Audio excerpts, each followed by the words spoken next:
Iš Evangelijos pagal Joną. Pirmosios savaitės dienos vakare, durims, kur buvo susirinkę mokiniai dėl žydų baimės esant užrakintoms, atėjo Jėzus, atsistojo viduryje ir tarė: Ramybė jums.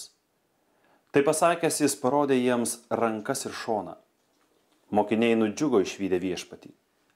O Jėzus vėl tarė: Ramybė jums. Kaip mane siuntė tėvas, taip ir aš jūs siunčiu. Tai pasakęs, jis kvėpė juos ir tarė: Imkite šventąją dvasią. Kam atleisite nuodėmes, tiems jos bus atleistos, o kam sulaikysite, sulaikytos. Vieno iš 12, Tomo, vadinamo Dvyniu, nebuvo jų tarpe, kai Jėzus buvo atėjęs. Taigi kiti mokiniai jam kalbėjo: Mes matėme viešpatį.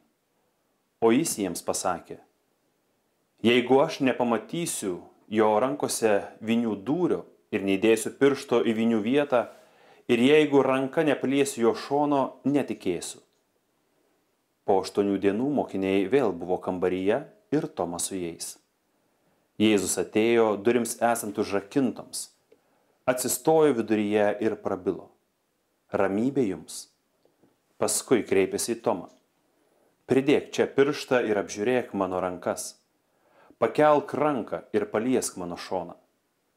Jau nebebūk netikintis, būk tikintis.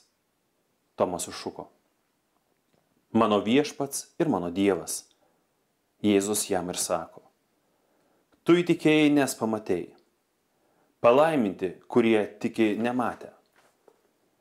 Savo mokinių akivaizdoje Jėzus padarė dar daugel kitų stebuklų, kurie nesurašyti šitoje knygoje.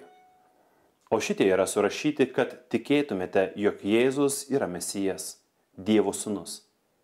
Ir tikėdami vardan jo turėtumėte gyvenimą. Velykos kaip gera.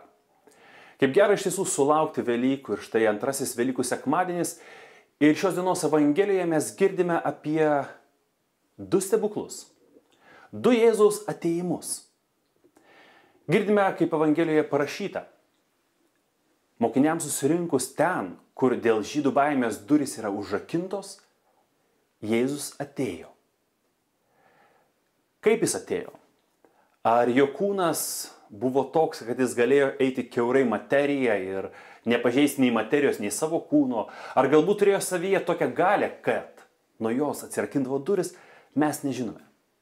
Bet esminis dalykas, kad jis atėjo ten, kur durys buvo užrakintos. Pabandykime įsivaizduoti jų, mokinių situaciją.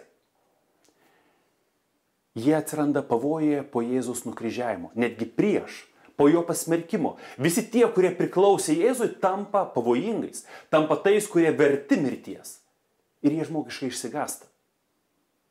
Dar atrodo baisiau pasidaro po to, kai Jėzus prisikelia ir kai sargybiniai sutinka meluoti ir paskelbti, kad mokiniai pavogė jo kūną, kad paskelbtų jį esant prisikėlusi.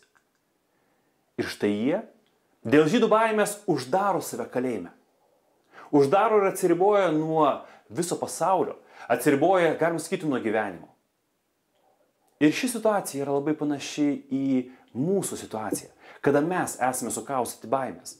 Nepriklausomai kokios baimės. Galbūt viršininko baimės, galbūt scenos baimės, galbūt gerosios naujienos nešimo baimės. Arba darimo kažko naujo baimės. Mes tada uždarome save toj baimiai.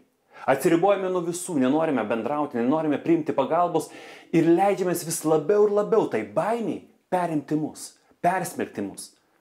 Ir diena iš dienos ta baimė vis labiau ir labiau mus naikina. Ir štai panašiai kaip šioje Evangelijoje, į šią situaciją, kai mūsų netgi duris vis dar yra uždarytos, ateina Jėzus ir taria: Ramybė tau. Sakydamas ramybė tau, jisai sako ne tai, kad dažniausiai mes dabar suprantame po žodžiu ramybė. Ne būk ramus, ne atsipalaiduok. Jeigu žiūrėsime žydų prasme, sakydamas ramybė jums,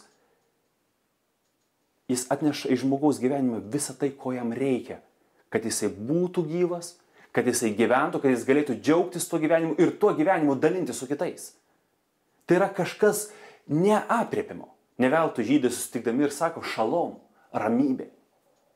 Ir štai netgi tada, kada durys yra dar uždarytos, tada, kada aš esu dar sukaustytas baimės, Jėzus jau gali ateiti pas mane per tas duris ir pasakyti ramybė tau.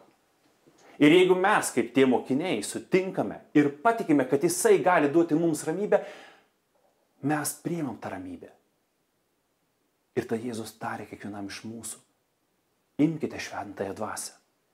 Nepriklausomai, kokioje situacijoje esi tu. Jėzus man ir tau šiandien sako, ramybė tau. Ir jeigu patikėsi, jeigu ją priimsi, jeigu išsitiesi ir atversi savo duris, išgirsi tai, ką Jėzus pasakė tiems savo mokiniams. Priimkite dvasią. Dvasią guodėją, dvasią gaivintoją, gyvenimo nešėją. Būkite palaiminti, būkite pilni šios dvasios ir nebijokite, nes ir baime atėjęs Viešpats jūs gali išvaduoti.